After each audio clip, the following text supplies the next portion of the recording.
Bienvenidos como cada miércoles a esta sesión del seminario de posgrado de Ciencias Físico-Matemáticas. Hoy, como ustedes ya sabrán, tenemos la presencia de la licenciada Ava y es una conferencia que tiene que ver con la importancia del idioma inglés en la ciencia. Bueno, no solo en la ciencia, sino en todo, pero en particular enfocado a la ciencia, ¿vale? Entonces, la idea de este seminario es: las diapositivas están en español. Ava habla y entiende perfectamente el español, pero lo va a dictar en inglés. También en atención, the conference will be in English for you. Entonces, déjenme decirles algo de la trayectoria de Ava para darle la palabra, ¿vale? Aunque ya la leyeron, supongo que algunos ya la leyeron.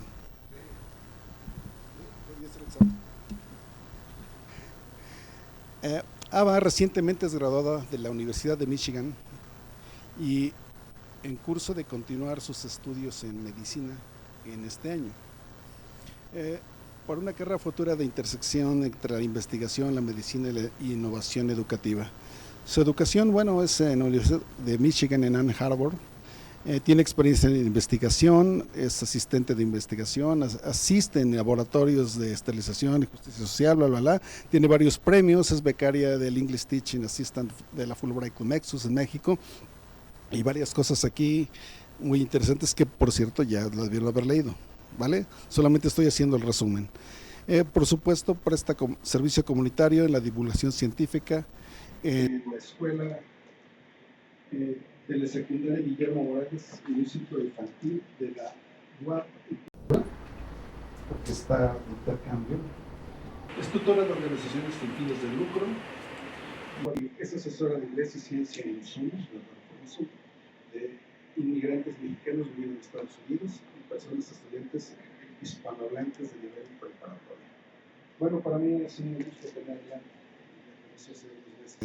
en un laboratorio de química en la UAP, con los colegas colaboradores de allá. Y Ava, te agradezco muchísimo que hayas aceptado venir a dar esta conferencia. Y caballeros, damas, gracias, Ava. Sí. Adelante. Gracias, Daniel. Muchas gracias por invitar también. Yo pues soy Ava, soy de Estados Unidos, pero aquí estoy este año viviendo. Ay, perdón, iba a hacer la plática en inglés. Okay. Hi, my name is Ava. I am from the US. However, I'm living in Mexico this year, and I'm working at la Benemérita Universidad Autónoma de Puebla. So, as Profe Daniel mentioned, this talk is going to be all about incorporating English into teaching science, or into science pedagogy. So, to start off, just a little resumen, so a little summary. So I'm going to share a little bit about my experience being here in Mexico working as a teacher, some of the strategies that I've utilized in class in order to best serve my students, as well as the things that didn't work, some of my retos, mis fracasos, my challenges and my failures, as well as ultimately some of the successes and the results that I've obtained from my work here in Mexico, working as a teacher, teaching both science and English at the same time. So first I wanted to mention, because I think this topic maybe isn't perhaps as common to the Departamento de Físico-Matemáticas aquí en la Politec. So I wanted to mention why this information, or my argument of why this information might be relevant for you all.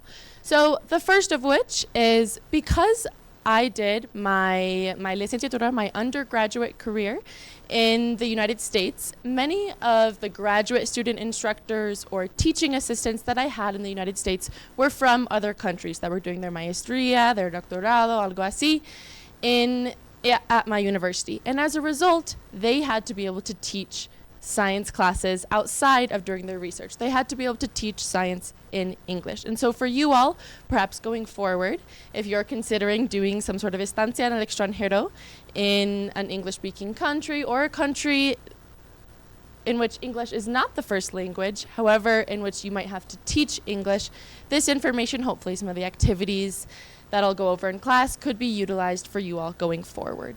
Or you could at least avoid some of the errors that I made in the past.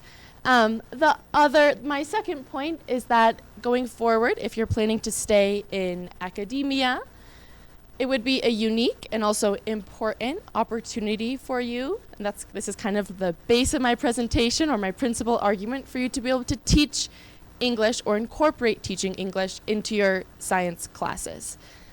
Probably this has been harped on for you guys for years and years and years here in Mexico, that English is important for both better and more opportunities for work, as well as un aumento de casi 20% de salario.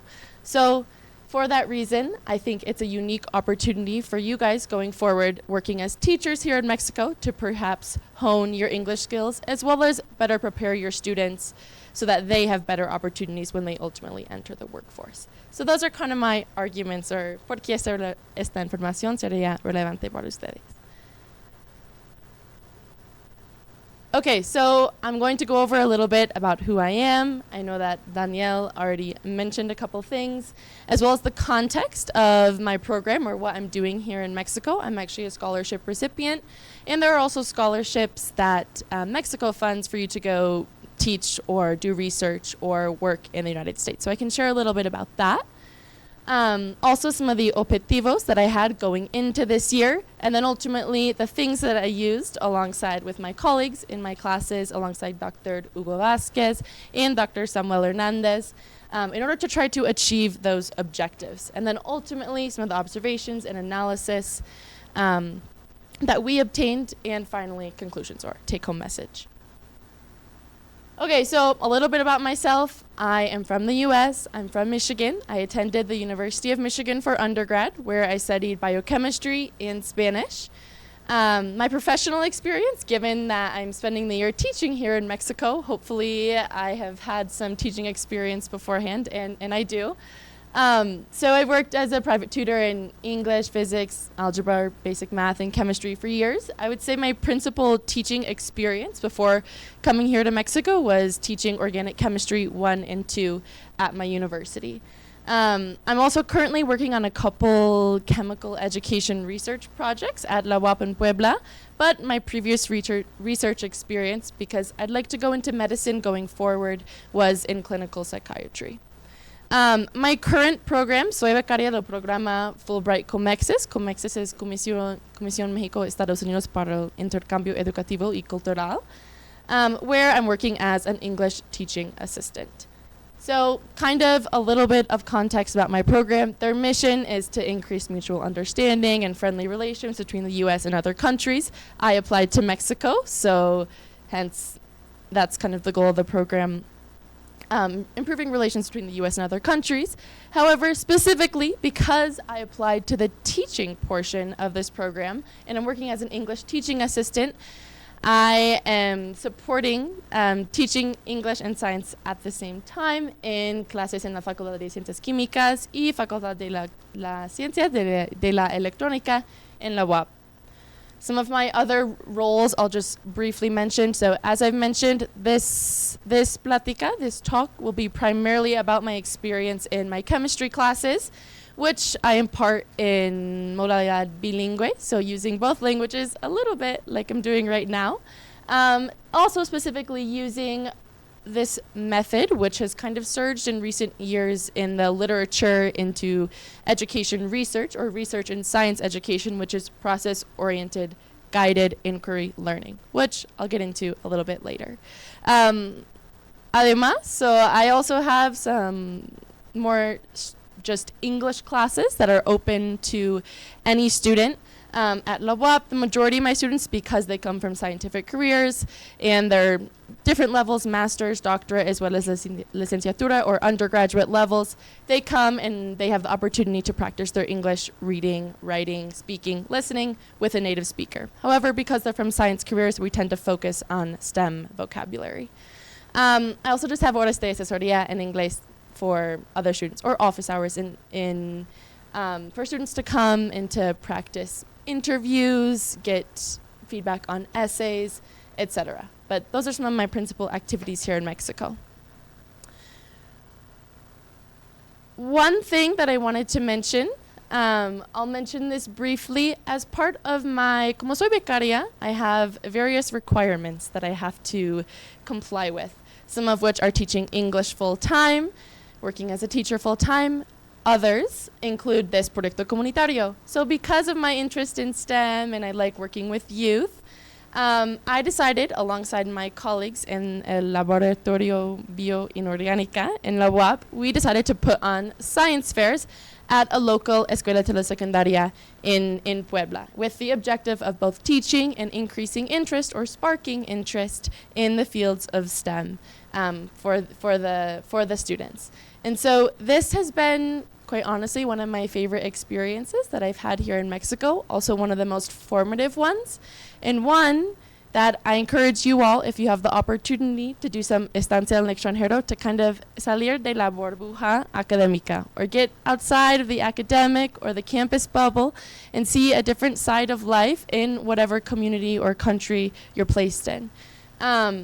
So in these ferias, I guess, logros profesionales, along with my colleagues, we did about 5 fairs for 3 to 4 hours each, with 3 to 4 or 5 to 6 stations, each interacting with over 400, nearly 500 students overall. I would say my biggest takeaway personally was seeing the educational experiences, or perhaps lack of educational experiences, that students at this escuela telesecundaria have. So because La UAP is pública, it means that students are coming in with very different previous academic experiences, some of which may have come from escuela telesecundarias así. And so being able to see the previous academic experiences, or perhaps deficits in certain areas that students might have before coming to university, before coming to the UAP, helped me really learn about and also contextualize and understand better some of the deficits that I noticed my students were having in my chemistry classes. So I'm going to elaborate a little bit on this point porque creo que es importante. So I'm going to tell a story. So one day in my Chemistry 1 class, or Química General, Dr. Vasquez and I were teaching equilibrium. And there was a group of students in the class that were having a lot of difficulty solving very basic algebra equations. They had a lot of difficulty using the quadratic formula and solving for KEQ. And so based on this experience, and based on, I think, recognizing that perhaps students that go to una escuela telesecundaria like this and that don't have the best math teacher per se might come to the UAP and have those specific deficits in basic algebra, or have those specific deficits in just using the quadratic formula. And so an experience like this really helped me both identify those students in class and then ultimately go up to them and be able to provide a little mini lesson in algebra about using the quadratic formula. And that was a really meaningful experience, and one that I think I might not have had, or I might have had more difficulty identifying those students that needed additional help had I not had an experience like this, in which I saw a school that was in a more, say, under-resourced setting or had a lack of resources. So that's just kind of my spiel, or my take-home message for you guys if you end up doing some sort of estancia en el extranjero, to also seek out opportunities in which you can volunteer and get involved with your community outside of campus. Okay, so kind of going into the bulk of the presentation. So my objectives specifically for my classes de química this year were: 1, teaching English and science at the same time. Along with that, improving specifically vocabulary in STEM, science, technology, engineering, mathematics, in English, as well as comprensión oral en inglés. The last objective, which is difficult to measure, was improving critical thinking in English, which, según la literatura, is a task that requires a lot of, el término es cognitive workload for students to be able to listen to a question in English, understand it, formulate a response, and then ultimately deliver that response in English. And usually in that process, that's a high cognitive workload, and one in which students are going to rely heavily on their native language as well, según lo que he investigado. And so that was one objective that I had going into this year. Okay, so contexto de mis clases de química. So as I mentioned, I'm teaching students in Ingeniería Biomédica, or biomedical engineering. Last semester I just had one class of about 50 students in total, excuse me. And this semester I have 2 classes, one of which I teach with Dr. Vasquez, another of which I teach with Dr. Hernandez. Okay, so I'm going to start out by explaining a little bit of the things that didn't work in terms of meeting the objectives that I previously presented. So I'm going to pretend like you all are students and we're in Chemistry 1 General Chemistry class. A typical dynamic, at least at the start of last semester in like agosto, septiembre, octubre, looked something like this. So Dr. Vasquez would teach class for about 1 hour. Let's say if we were learning about equilibrium or Le Chatelier's principle, he would go over all the necessary information required to learn that. Then, in the latter hour of the class, I would take over. I would basically teach the exact same content, however, in English. I would highlight important vocabulary like equilibrium, concentration, reactants, and products. And then in the remaining, let's say, 15 minutes of class, I would describe the context necessary in order for the students to do an activity or some sort of homework assignment. So in this case, for teaching about the Principio de Le Chatelier in class, I decided to do an activity that has to do with diabetic ketoacidosis and the bicarbonate buffer system, which was this activity. So this was a real activity for homework that I gave my students. So I'll read it. Diabetic ketoacidosis is a life-threatening condition in which the bloodstream becomes too acidic, i.e. the concentration of protons in the blood increases. To compensate, diabetics often breathe harder and faster and deeper to release more carbon dioxide. Why? Can you explain this concept in terms of equilibrium, acid-base chemistry, and the bicarbonate buffer system? So an activity like this has pros and cons. Some of my rationale for having students do an activity like this was that they could make a real world connection. This was an example that was taught to me when I was learning biochemica and also physical chemistry and general chemistry at my university, and was one that I remember and that allowed me to kind of connect what I was learning to the real world. And diabetes is also a really big problem in the US, I know, as it is here in Mexico, and so I thought, oh good, this problem is even all the more relevant for students. However, there's a lot of very, very difficult technical vocabulary riddled into this problem, terms like diabetic ketoacidosis, even verbs like to compensate, life-threatening. And so as a result, activities like this, as I'll kind of get into, were not the most effective because students weren't really able to complete homework assignments like this in English.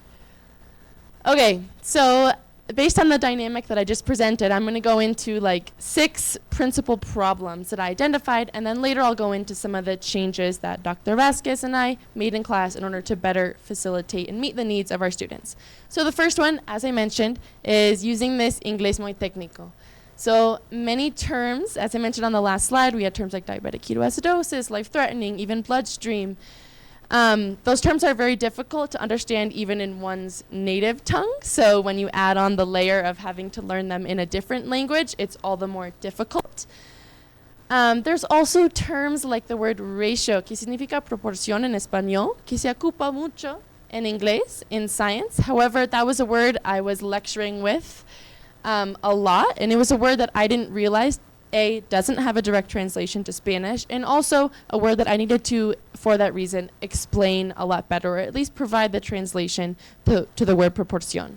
There's other terms as well, like hydrogen bonds, which don't have a direct translation to Spanish, sería enlaces de hidrógeno, pero de hecho son puentes de hidrógeno. So these are some examples of some terms that I had to learn to avoid over time.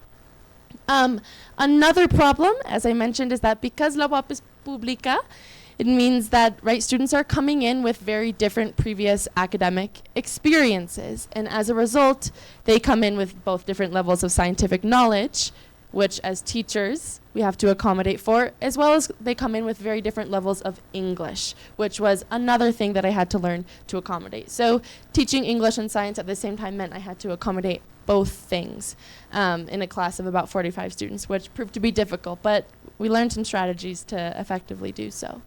And so as a result, because there are many students in the class, at least at the start, that really had a lot of difficulties in understanding.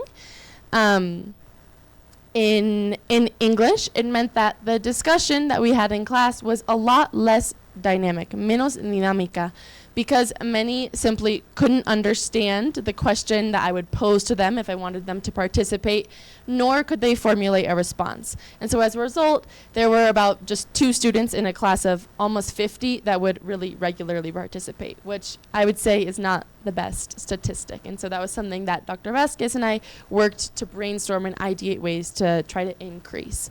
One point I'll make here is that because the discussion was a little bit less dynamic, one strategy that I used was esta cosa que yo digo que es voluntario víctima, in which if no one's volunteering, I'll just select a victim.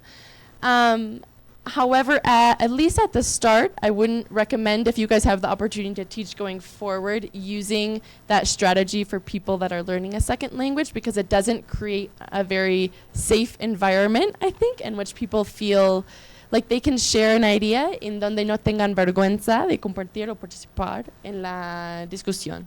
So, at least at the start, I think as I've gone on with time in the class, sometimes I do use voluntario víctima, but at the start, maybe try to avoid that strategy. Okay, 3 problemas más, porque sí tuvimos muchos.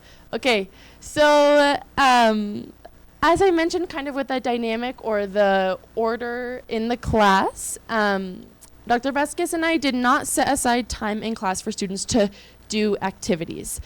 For that reason, the students did not have the opportunity to learn from each other in small groups or to brainstorm or to bounce ideas off each other, which is something that research and education really points to as the most effective way to be able to learn, to really allow students to be the teacher or play the teacher and teach others. And that is both beneficial for the student receiving the instruction as well as the student that is instructing the other student. And so as a result, because Dr. Vasquez and I did not set aside time in class to do the activities, it meant students were working primarily individually to complete the activities or their tareas. As a result, because they were working individually, they relied on their handy friend, inteligencia artificial, and the internet. So I remember there was one day in which I asked a student, can you share your response to whatever the previous activity or tarea was that we had? And the student started using words like enzyme and catalytic reaction or catalytic cycle. Pero because the student was a first year or first semester student, he had never taken biochemistry, ni sabía lo que significaba la palabra enzima in español, so there was no way he knew what an enzyme was in English. And so that was just one example of when Dr. Vasquez and I really started realizing that students were just allowing AI to kind of generate their ideas for them, and then they would read off whatever ChatGPT told them. The last problem that I'll mention has to do with logistics, or the order of the class in which Dr. Vasquez and I gave the class. So because our class was 2 hours in the morning, and I always did my part at the latter half of those 2 hours, meant that students often had a lot of difficulties paying attention. One thing that research in second language learning also points to is that you have to pay a lot more attention, as I'm sure you all are doing right now, to be able to understand something in a different language. You have to activate your brain aún más. And so for that reason, the students were tired after having learned science in Spanish for the first hour, and as a result, they often did not pay attention or did not activate their brain more in order to listen to my kind of latter half of the class.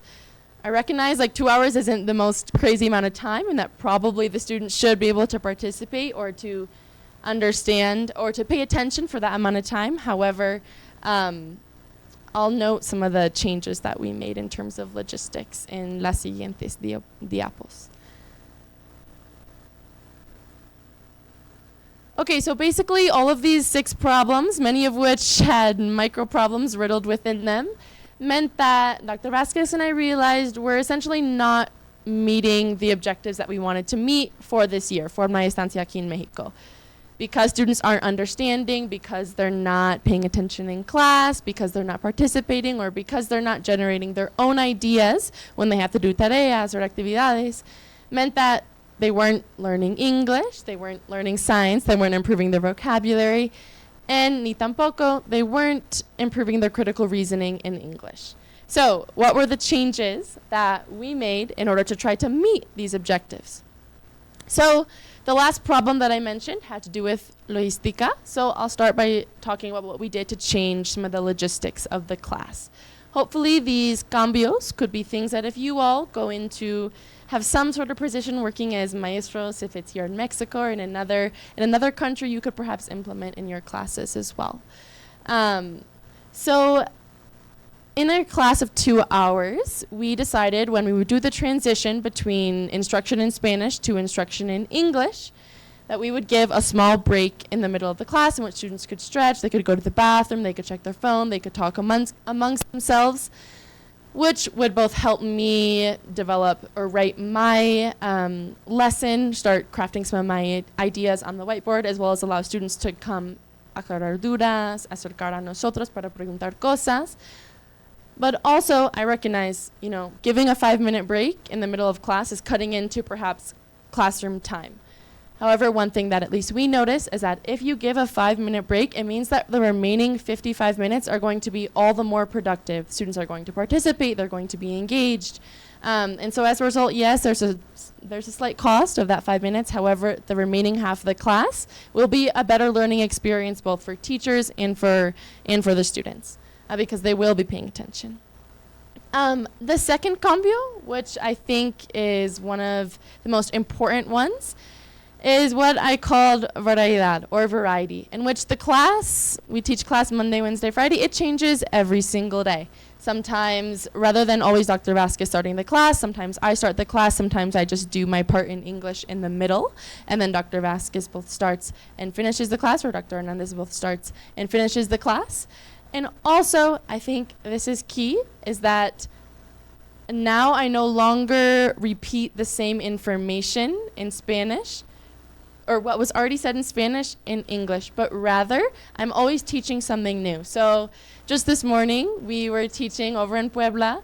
We're in like the unidad de reacciones de alcanos, alquenos, y alquinos. And so Dr. Vasquez taught a couple reactions about química de radicales.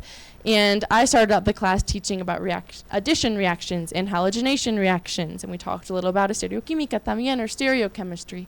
And so as a result, the students actually have an incentive to pay attention to what I'm teaching, because that will be information that they will be tested on in the future. Whereas beforehand, because I was just repeating the same information that was already said in Spanish, meant that students had much less of an incentive to pay attention, because they weren't going to be tested on that information. They had already learned it in Spanish.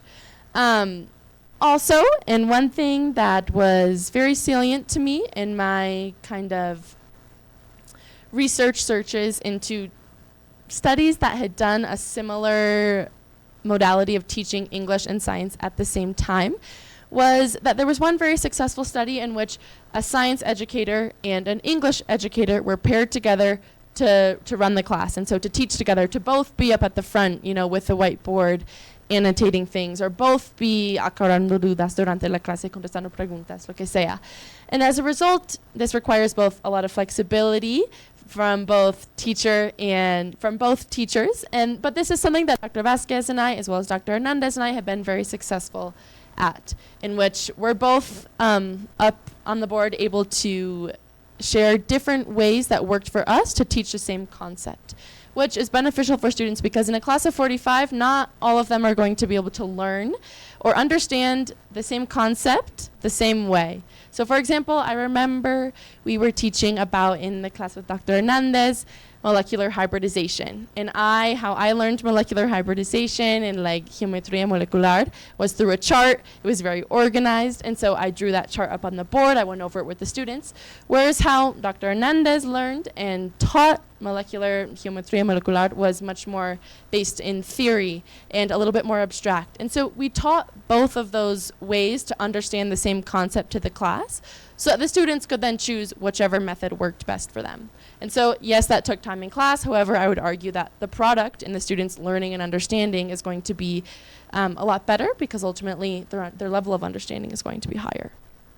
The final thing that I do in class, at least on this slide, en esta diapositiva, is that because I've been able to work with the same students since August, at least in one of the classes, I'm very aware of their English levels or perhaps lack of English levels. And so as a result, I teach en esta instrucción híbrida. And so what that looks like is que a veces cuando estoy hablando, I just mix in words and I'm switching y siempre cambiando de inglés y español.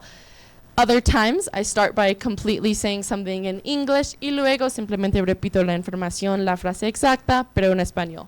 So that's a little example. Sí es más trabajo para mí, pero yo creo que funciona mejor para los alumnos. Okay, another change that we made had to do with the activities. So as you saw in the previous activity with the diabetic ketoacidosis, there was a lot of inglés muy técnico, a lot of extra information, and also the students were doing that outside of class. And so now, during class, we give the students time to work on activities in small groups, which both research and education points to as a great way to learn and for students to be able to clear up doubts amongst each other. These activities are also a little bit more simple, more direct, and clear. Vamos a ver un ejemplo en la próxima. The other change is divisions in class. So Dr. Vasquez and I, or Dr. Hernandez and I don't do this every day. However, in a class of 45 students that have very different levels of science knowledge, as well as levels of English, sometimes when we're doing activities in class or just teaching in general, we divide the class into one group of students that has a higher level of English and another group of students that has a lower level of English. And then perhaps I will work with those that have a higher level of English one day. I will describe an activity. I will facilitate a conversation with them.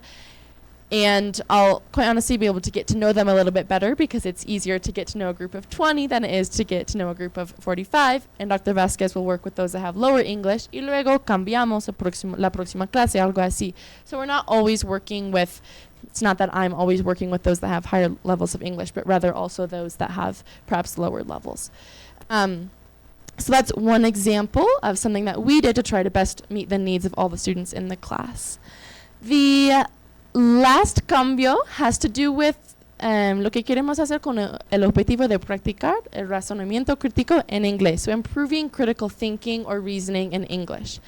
And to that end, Dr. Vasquez and I, as well as Dr. Hernandez and I, are having students do exposiciones in which they talk in groups of 4 or 5. They explain a subject or an area or a reaction of organic chemistry, and they have to put a few slides in English.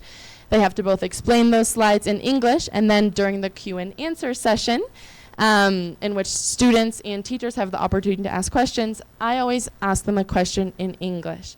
So far this has been, quite honestly, really difficult for the students because, as I mentioned, something that research in second language learning points to is that it takes a lot of cognitive workload, or you have a very long cognitive process in order to hear a question in another language, understand that question, formulate a response either in your head, perhaps in Spanish, or in English, and then ultimately deliver that response in English. And so that's something que realmente les cuesta mucho, but it's something that necesitan practicar, because what the research points to is that over time, as students continue practicing this skill, they will be able to do this process both quicker and also to rely less on their native tongue. Es un término que se llama code switching, in which they do less code switching and kind of rely less on the bank of words or ideas that they have in Spanish in their heads. And so that's why no queremos que sea perfecto, no queremos que nos contesten perfectamente, sino que practiquen. And so that's why our objective is just so that they practice their critical reasoning in English. Okay, so here's an example of an actividad que hicieron, which was much more simple. So I'll read it porque sé que es muy chiquito. So it says, find and circle all the sources of stereoisomerism in the following molecules. Find and star all the sources of chirality. And so there's a lot less words, extra instructions, there's a lot less background information, and it's much more direct and clear, this prompt. One con that I'll mention, or una contra, is that this prompt does not have the same level of real-world connection or background information that the other one did about diabetes or diabetic ketoacidosis. And so as a result, the students are able to perhaps make less connections or feel a little bit more grounded in some of the difficulties or the problems that they're doing. So my solución, I don't have like a perfect solution for this, but my idea was, at least, rather than perhaps providing a ton of background information or story, as I did with diabetic ketoacidosis in el otro ejemplo, and rather than writing it all out, rather, when we would go over the response in class, I would just tell a story. So, iba a contar esta historia de esta droga que se llama en español talidomida, pero en inglés sería thalidomide. And this drug has a super interesting story related to stereochemistry that I thought would be relevant for the students to know. However, what I found with the previous activities, like writing 3 or 4 paragraphs in English about diabetic ketoacidosis or about this complex drug in English, habría sido muy difícil para los alumnos, y por eso my solution was just to contar una historia en persona. Okay, so basically all those cambios, all the changes that I previously mentioned, there were 6, however there were some micro changes within those 6, have to do with this new approach in teaching that has kind of surged in recent years, which is called process-oriented guided inquiry learning, in which the teacher really takes a step back, they take a more secondary role, and the student is actually the one that has to do the majority of the learning effort. The teacher simply provides the conditions, is there to answer questions, to clear up doubts, provides the activities in order for the students to research and to collaborate amongst each other. So, for example, lo que tengo, a ver si lo puedo, aquí en el medio. So this image says, probablemente no lo pueden ver muy bien, but it says applications of organic chemistry in everyday life. And this was an activity in which students were split into groups of 3 to 5. They had to research an application of organic chemistry in the food industry, in the makeup industry, in medicine, and they had to work together to compile their research and then formulate a summary of what they found and what applications they found interesting in English. And so this is an example in which realmente fue mucho más fácil para mí, because as a teacher I could take a step back and the students could do the majority of the effort themselves, and I was just there to kind of clear up doubts. And that's what this method kind of gets at. The other thing that I wanted to mention, which I think has been an important strategy that I've used in order to kind of facilitate students participating in class, is that I've tried to relate with my students by explaining that, by kind of sharing a little bit funny stories of my difficulties with Spanish, my story of learning Spanish, how long it's taken me to learn Spanish, y que aún estoy aprendiendo y mejorando, to kind of relate with them. One thing, because my students are also in their first year and they're nervous about starting university and adjusting all the changes with that. One thing that I made really clear to my students when I was introducing myself at the start of last semester as well as this semester is that que yo también soy nuevo a Mexico, and that I also am kind of adjusting to life here in Mexico, into the vida académica in Mexico. And so as a result, I think that helped kind of break some of the barriers or the separation that I had with my students. The other thing that now Dr. Vasquez and Dr. Hernandez and I do in class, and that also the research points to as an important technique for second language learning, is avoiding English-only policies. So allowing students, if they need to incorporate some words in Spanish in order to answer questions. Or so to use this mezcla de Spanglish, or incluso a veces completamente en español.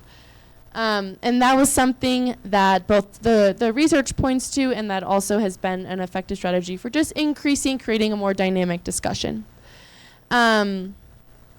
Another thing, because I think one thing that many people feel when learning another language is a fear of sharing an idea in front of everyone, or in another language, or practicing that other language, which is something that both from my experience learning Spanish as well as something that the research really points to is a big barrier for students, is that rather than having students, have to share or raise their hand and answer in front of everyone.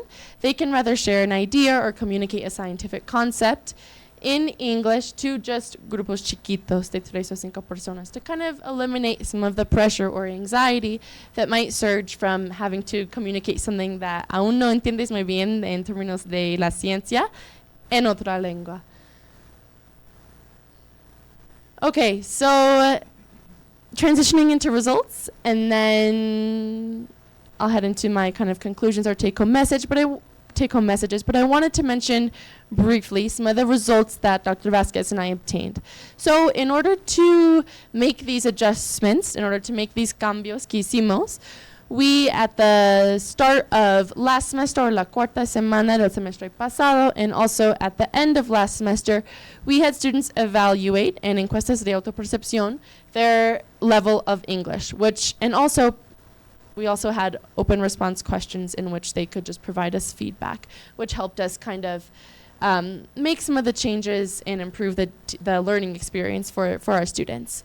So our questions kind of had to do with just previous experience with the language, their perceived level of English, as well as their perceived relevance of English going forward in the future. So la primera dice just cuántos años has estudiado en inglés. La segunda fue qué tan bueno consideras tu nivel de inglés en general. And we had various questions like this in which students had to rate out of 5 estrellas what their level of English was. One thing that I'll note here en esta pregunta que dice qué tan relevante es mejorar tu nivel de inglés para tu vida académica o para tu futura carrera was that my argument is that putting questions like this into self-perception or even feedback surveys is an important reminder for students of kind of the why they're suffering or why they're going through what they're going through when they're learning in class, because I understand learning something is uncomfortable and it's difficult, but putting questions like this, I think, hopefully reminds students or is somewhat grounding and provides them more of a why to keep going and to keep learning and to keep kind of pushing through the discomfort of learning something new, incluso pues aprenderlo en otra lengua. So that's kind of my 2 cents on types of questions like that. Our results, when we compared them from the start to the end of the semester, indicated that the majority of students did indicate that they found the course helpful in terms of their general improvement of English, as well as their conversational English and their comprehension in English. The biggest change that we noted with these questions of rating de 5 estrellas was in their nivel de comprensión, or comprehension level, which students indicated that they felt they increased from 2.93 to 3.43. As you can see also, I'll just, in this figura aquí que tenemos, eso dice, ¿crees que este curso te ayudó a mejorar tu nivel de inglés en general? And the majority of students indicated that, yes, me ayudó mucho, me ayudó un poco. So that was helpful for us as teachers to be able to receive or sacar algunos datos de los alumnos. I'll mention this super briefly. Dr. Vasquez and I, self-perception surveys can induce a lot of bias, and as a result, Dr. Vasquez and I wanted a way that was perhaps a little bit more formal and perhaps a little bit more quantitative in order to evaluate students' progress in learning English and science at the same time. And so as a result, we designed this encuesta de comprensión oral, in which students have to listen to recordings y luego tienen que escuchar preguntas asociadas con esas grabaciones. So the grabaciones are one phrase in English about general or organic chemistry y luego tienen que contestar 4 diferentes tipos de preguntas. La primera aparece aquí. So this is what digamos que es frase exacta en inglés, in which students just have to identify the exact phrase that was said in English. And really, the students did not have a problem with this. The second type of question was in which students had to listen to a recording in English and then translate what was said to Spanish. Tampoco tuvieron muchos problemas con eso los alumnos. Luego, donde sí metimos con muchos problemas was the third type of pregunta or question, frase inexacta en inglés, which is an example like this. So for example, for this question, our grabación was, I think strong acids tend to have low pKa's. And the correct response here was acids with low pKa's are usually strong. Pero solo unos 32% lo contestaron bien. And so that indicated to us that at least these are kind of the preliminary results, and I'm not going to like harp or focus on these too much because we still have to do the final surveys and then determine if there was actually a change in students' understanding. Pero por lo menos lo que vimos al principio, en enero, cuando hicimos la primera encuesta, fue que tuvieron muchos problemas con esta inexact phrase o frase inexacta en inglés. The last type of question is sobre respuesta escrita en English, in which students have to do this pues, razonamiento crítico, todo ese proceso cognitivo de poder understand something in English via recording and then come up with a response. So, for example, one of our written response questions that we did was, I believe I said, the density of water is 1 gram per milliliter. What does that tell us about water's mass and volume? And so as a result, students had to understand that question entirely in Spanish. They had to recall the formula for density, remember its relation with mass and volume, and then ultimately contestarlo, pero en inglés. So the right answer would have been something like it tells us that the water's mass and volume are equal. Pero sí tuvieron muchos problemas con eso. But we will see at the end of this semester if there was an improvement. Okay, so conclusiones. So one thing that I'll mention for you guys going forward, or at least one of the most important lessons that I've learned this year, is the importance of lo que yo digo es combinación de disciplinas, or combination of disciplines, in which integrating both science and English, or math and English will be more difficult for both student and more work as well for the teacher. However, that it will better prepare students for their future careers in industry, in which perhaps they'll have to collaborate or they want to tap into a new market which has English speakers, or in academia in which they have to be able to share a scientific idea and communicate that scientific idea to publish it in an article in English. I think this is something that, quite honestly, the global education system does quite poorly in both the US and in Mexico. When you're learning in middle school, y luego en la prepa, y luego en la uni, you have classes that are divided into very rigid boxes, right? You go from your English class y solo enfocas en inglés. Luego pasas a tu clase de física y solo aprendes física. Y luego pasas a tu clase de biología y solo aprendes biología.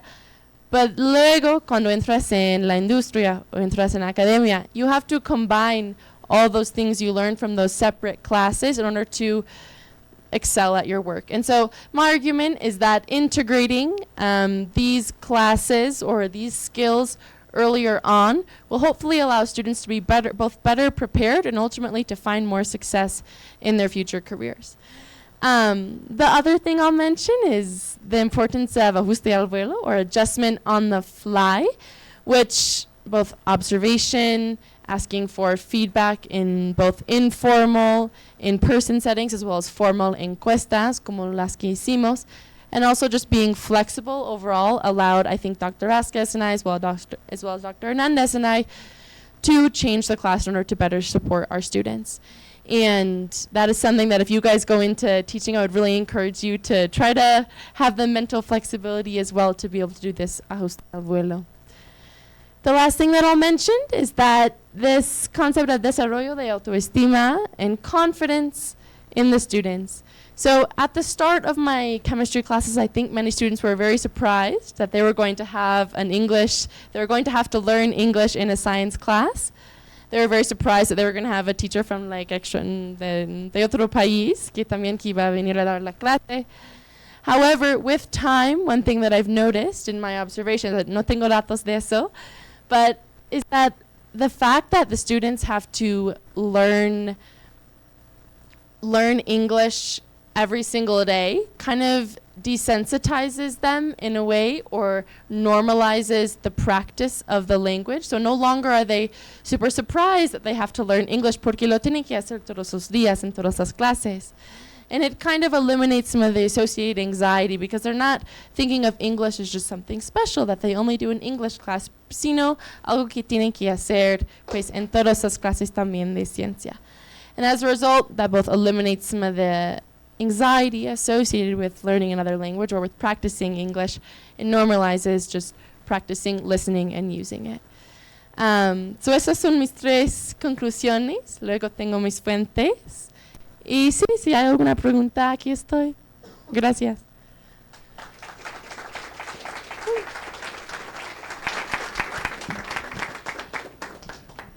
Foto porque luego me hacen trampa.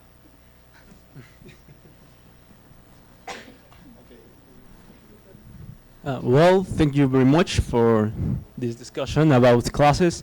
And I have a question regarding variety in classes. Why do you think it's so important, and why did it help you so much? Because, well, I think that maybe it's a much more consistent approach may work better for certain students, and that changing the rhythm of the classes and from one class to another, what they can expect, may confuse them, no? So I want to know why did it work so well. Yeah, that's true. Because, yeah, that's a good point, quite honestly. There's not a one-size-fits-all approach. And probably it will change depending on the student, and probably it will change depending on the class. However, when Dr. Vasquez and I did not incorporate any variety, or we did not change the class at all, we noticed that students just had a lot of difficulties paying attention. They showed a lot less respect as well for me, quite honestly, as a teacher, as well as I think for Dr. Vasquez in the class. And so that was why we made that change. However, I'm not sure if it would be applicable in all cases. I think for the variety point, the biggest change that we made that allowed us to be most successful was the fact that I would always teach new content. And that allowed students to have an incentive to actually pay attention to the content that I was teaching because they were going to be tested on it. However, that's a good point you bring up. Honestly, one that we didn't consider a ton about how perhaps changing too much could be not beneficial for some students that like a rigid structure. So thanks. You're welcome. Thank you very much.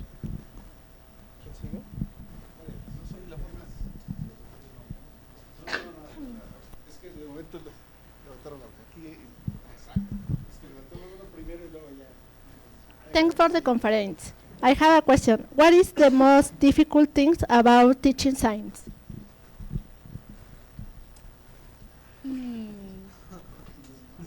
Oh boy.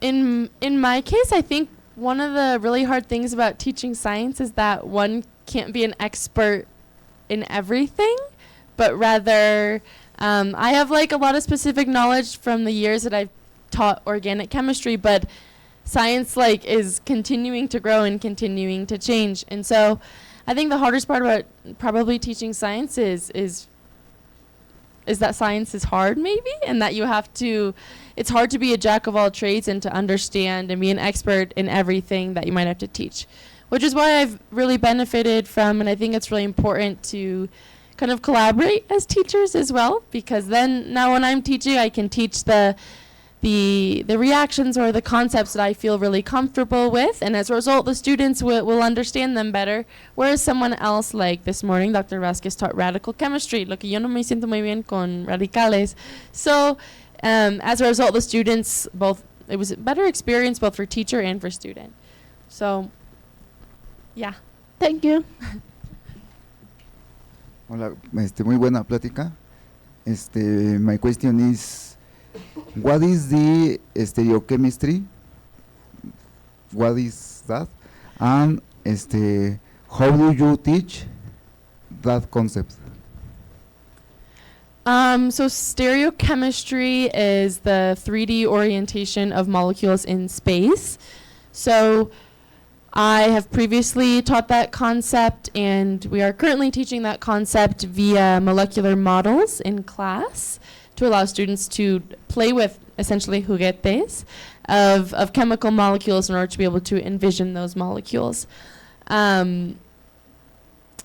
It's a pretty large area, so I also sometimes, I have some tips and tricks that I've kind of developed over the years that allow me to also teach stereochem, I would say. But I would say the principal thing that we use in order to at least teach that concept overall would be using juguetes, or the molecular models. Thanks.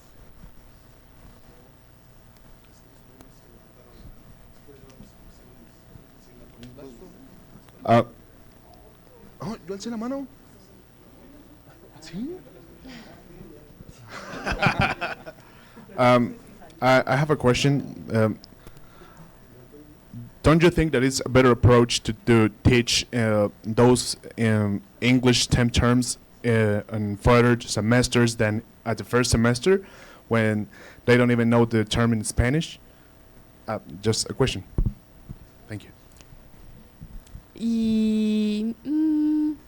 Well, that's difficult to answer because at least in the case that con los alumnos que me han tocado, they really aren't going to take much chemistry after this, and so the only opportunity, because they're biomedical engineers, is to learn chemistry their first year. And so I guess Dr. Vasquez and I's approach is just to kind of to dive right in. Y lo tienen que meter en el agua, aunque it's going to be a little difficult.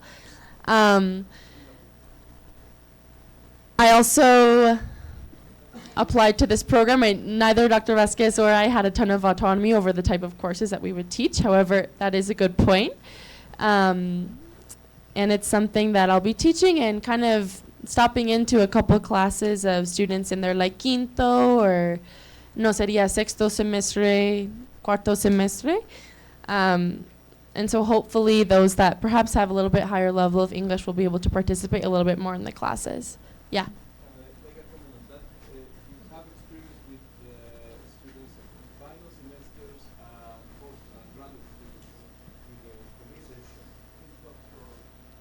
Yeah, sí, es cierto eso.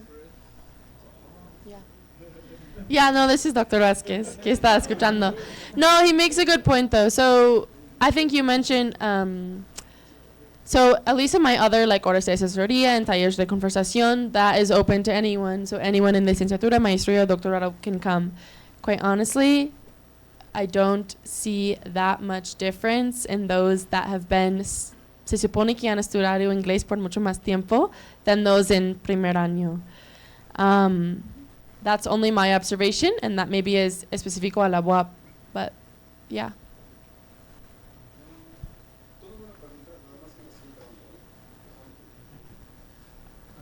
Firstly, thank you for your talk, and secondly, which was or were the hardest concepts for you to teach to your students?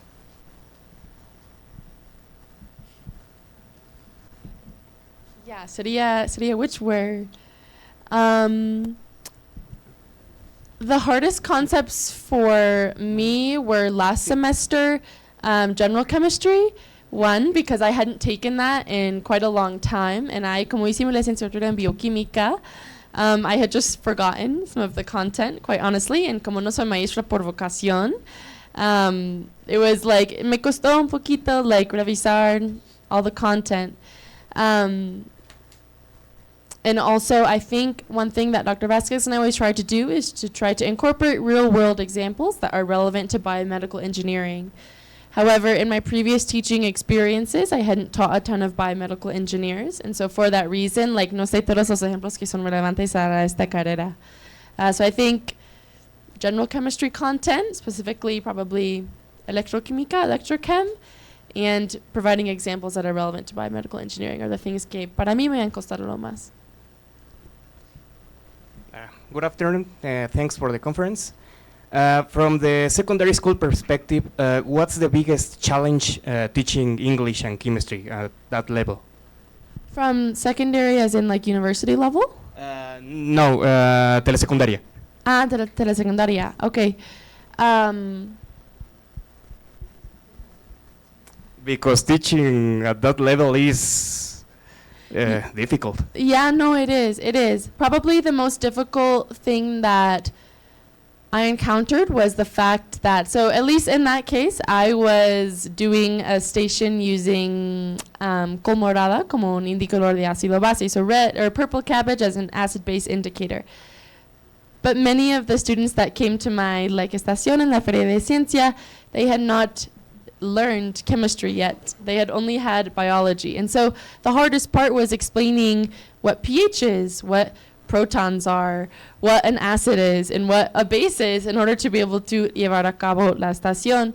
And so as a result, I tried to just make a lot of connections to things they already knew. So we talked about how pues limones son ácidos, and they could remember the taste. And so that was one example, but probably the hardest part was just their lack of knowledge and not knowing at the start that they did not know that que no han llevado química. Habían llevado química. Thanks. Yeah. Hi. Thank you for the talk. I found it very interesting. I had some classes, some physics and calculus classes in high school in English. Okay. So my question for you is, do you think teaching science in English should start in an earlier level than college? And if so, what level and how?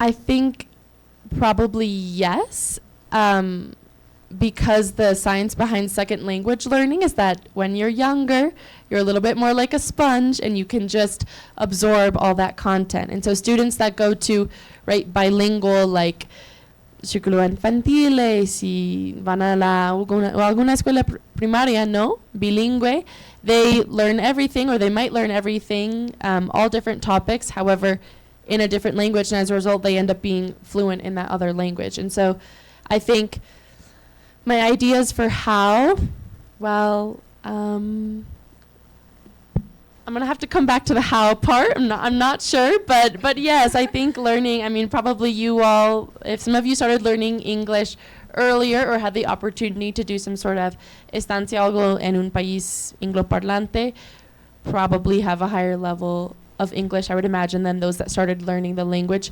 later, or did not have the opportunity to live in English. So kids can learn science in English? Yeah, I think so. I hope so. Okay.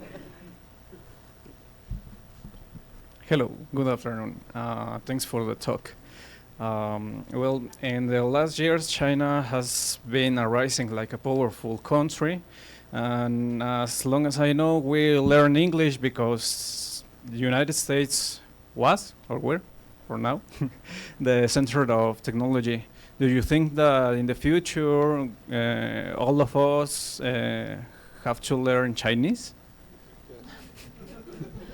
Nunca lo había pensado. I'm gonna say I hope not, because Chinese has a different alphabet, and that sounds very, very difficult. I also don't envision a change that radical, I guess, happening, given that I think English, for better or for worse, has kind of been the language used in the global workplace for years and years and years. No quiero decir que eso es malo, que eso es bueno, sino que sí es un hecho, and I don't envision that changing in our lifetime per se. Pero solo mi opinión. Thank you. Hi, thank you for the lecture. Since you have experienced the educational system here in Mexico and abroad in the United States, what can you say about the difference between the academic level here in Mexico and there, and which do you think is the main factor of this difference? That's a really good question. One thing that, because of the experience that I had in la escuela telesecundaria, realmente en Estados Unidos no tenemos escuelas telesecundarias, and so that was something that a mí me impactó mucho, because knowingly, if you're at a telesecundaria, right, you have one teacher that's teaching all the subjects, and so the deficits that teacher has in math or in English or lo que sea probably means that they're not going to teach those subjects to you as well, and you're also going to have those deficits. And so that was one big difference that I noticed, and that's also no es la culpa de los alumnos, no, or like tampoco el maestro, because it would be very difficult to be able to teach every single subject very well. In terms of the differences in university level, hay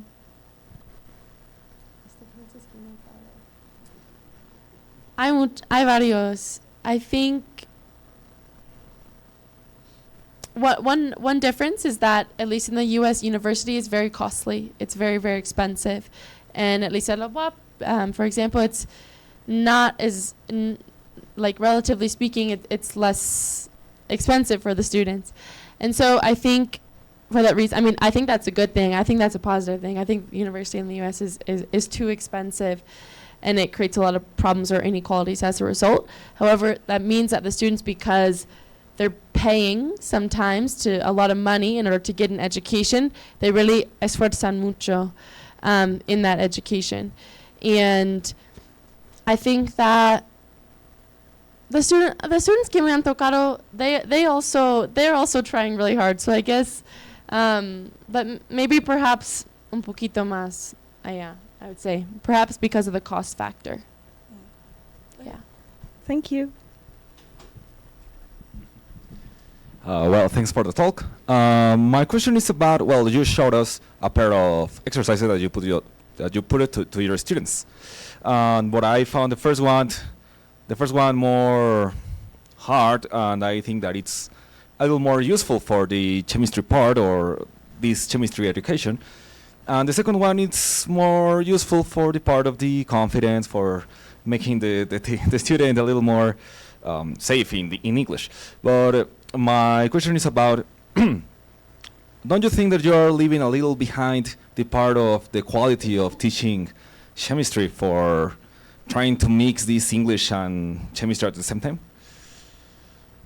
Yeah, that's a good point. I think that kind of gets at the argument at my plática, which is that at least at this point, I don't feel that the students are lacking anything in terms of the chemistry education, rather from the fact that I'm in their class, they're able to actually benefit a little bit more because they have two teachers that are now teaching them two different ways to understand the same concept in chemistry.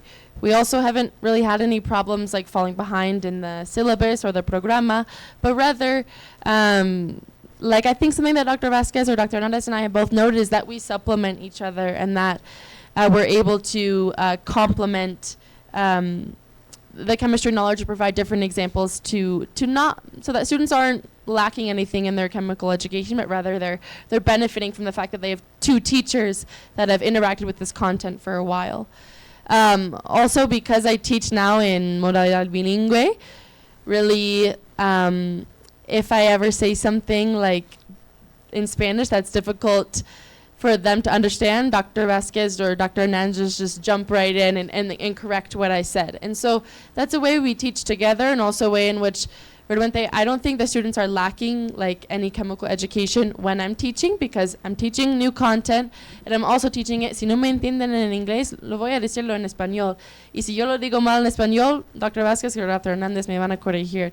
So the students don't really have, I don't think, in my opinion, I don't think they're lacking the chemical knowledge. But it is a good point you bring up, because it's harder to teach two things at the same time. Yes, of course, Scott. Well, thank you. Yeah.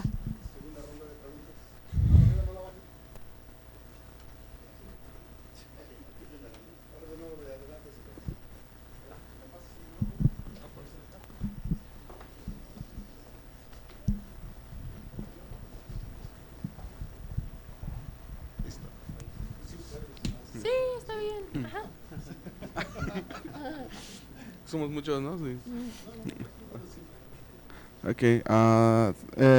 Thanks for the conference. I noticed that you have like many strategies in your classes, but in my observation, or something that I have seen in all the years that I have been studying English, is that sometimes people don't like English. They study English because they have to, and not because they want to. So I think that this is a barrier that we that I don't see in your strategy in your classes. So, for example, there are some students that get out of the classroom and they forget about all the things that they have learned in the classroom until they have to come back into the classroom. So I think that it's a barrier, and I would like to ask you if you have considered that.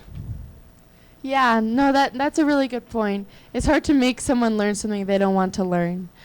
On that point, I think something that Dr. Vasquez and I have harped on, or Dr. Hernandez and I have harped on, or que hemos mencionado mucho, is the relevance for their future careers. So perhaps even if they don't want to, well, they should start, like, ahorita.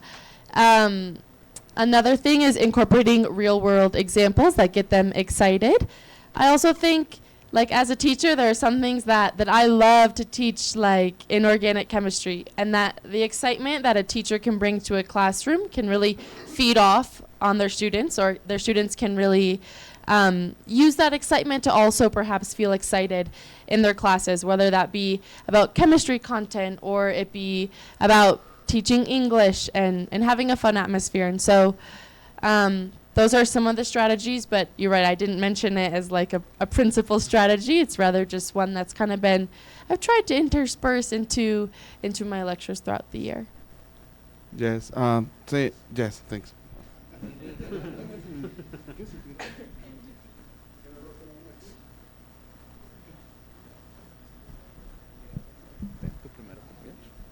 Thank you. Thank you. In your opinion, because I saw that you have a lot of experience, and this must be correlated with one of the questions my colleague did about the Chinese used in the future.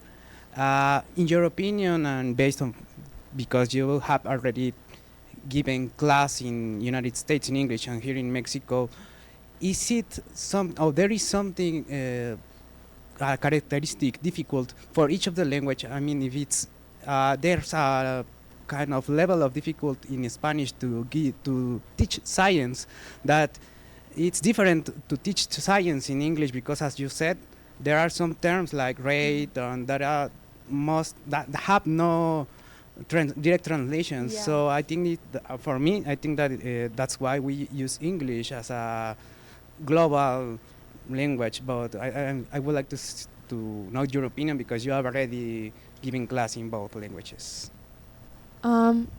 Yeah, so is the question about the changes that I've noticed? The difficulty, because if there's an intrinsic difficulty in teaching Spanish, that it's more difficult even for the native Spanish speakers, that it's more difficult in Spanish to teach science than for native speaking English, native speakers in English to teach to teach science in English. I don't know if, and that's why sometimes for other persons or other countries, they start using English as for teaching English, for teaching science instead of using their own language. I mean, for example, Germany or other country. Sure. So, in your opinion, do you find that it's more difficult to teach science in Spanish than to teach science in English? For me, yes, because Spanish is my second language. However, for native speakers, I don't think so. I don't know if Dr. Vasquez wants to comment on that, given that you've also taught in both. However, I think the majority of terms in science are like sound or are written the same in English and Spanish. So I mentioned some difficult terms like ratio, puentes de hidrógeno, which are terms that don't have a direct translation. However, the majority, neutrons, protons, electrons, protonos, electronos, right? They're all the same. And so as a result, it's not, I don't think it's more difficult for a native Spanish speaker to teach science in their own language. Probably the case with like Alemania, lo que mencionaste, is that maybe they're trying to prepare students for already the workforce in or using English in like global settings just right early on. So maybe they're just thinking ahead with that, but not necessarily because it's harder to teach English or to teach science in German for a native German speaker. Pero eso solo es mi opinión. Okay, thank you very much. Thank you for your exposition. And my question is, what will be your advices to someone that wants to write a paper in English? For example, I think as my native language is Spanish, there are some expression or some words that I can put on the paper in English. Sure. One general piece of advice that I will give when I was editing a lot of scientific writing from Spanish speakers that were writing in English is that sometimes in Spanish you use a little bit more se dice like fluff or palabras extras, and that en inglés digamos que eso es un término, que una expresión que digamos que es wordy, o sea que hay más palabras, pero in English, a lot of times, at least for scientific writing, it's very direct and it's very clear. Y simplemente vamos a decir lo que queremos decir y ya. And so, one piece of advice is if you feel skeptical or you feel like you have a really long sentence in which it is difficult to identify the subject when you read it out loud or something like that, probably it's a sign that you need to divide that sentence in two and make it more direct and more concise and more clear. Yeah, I'll leave that there. Okay, thank you.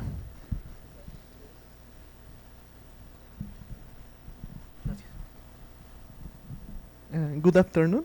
I'd like to ask, did you had any cases where students were indifferent to learning in English too? For example, I don't know, I think it's more common in science fairs or so like that. Or maybe with the younger folks, and what did you do to motivate them to do so? That they did not want to learn science, the students? Science in English specifically. Yes. Oh, so at the science fairs that I did, eso no fue en inglés. That was just in Spanish. So, but in order to motivate them to be excited about learning science, I think, as I mentioned, like one thing you can do as a teacher is to be excited yourself, and that will kind of rub off or también animar a los alumnos. I think the other thing is that I asked them a lot of questions. I just made them participate and I made them make connections with things they already knew. So the ácido base that I was using was like vinagre para el ácido and then bicarbonato de sodio para la base. And they were able to see, oh, eso va para la ensalada and eso se usa en la cocina. And so as a result, they were able to make connections with things that they knew. And as a result, I think they got a source of satisfaction from both answering the question correctly and also making that connection. So those are some strategies I've used. Okay, thanks. Well, first of all, I would like to thank you for being here today. This was such a pretty talk. And I have a little bit different question for you. Have you ever implemented artificial intelligence to help students with lower English proficiency? And if it's so, how did you do? And if it's no, how would you do it? Oh boy, yeah. Well, the answer is no, so let me think on that. I think that would probably be good for one thing that at least it depends on what the student wants, right? If a student wants to improve their reading and their writing in English, well then they can have a conversation with ChatGPT and they can do simply reading and writing. However, if they want to prove their listening and speaking, quite honestly, yo no lo uso mucho, and so but I think it does have a speaking function, right? However, you would be able to see that also in writing, and so the student would have to, in order to do that, the student would have to, cover up the writing, for example, so that they wouldn't focus on just reading the words in English, and rather just on the listening portion. That would be a good tool for students just to practice, probably outside on their own time, but that's a good idea that I could incorporate into my classes, so thank you. Thank you.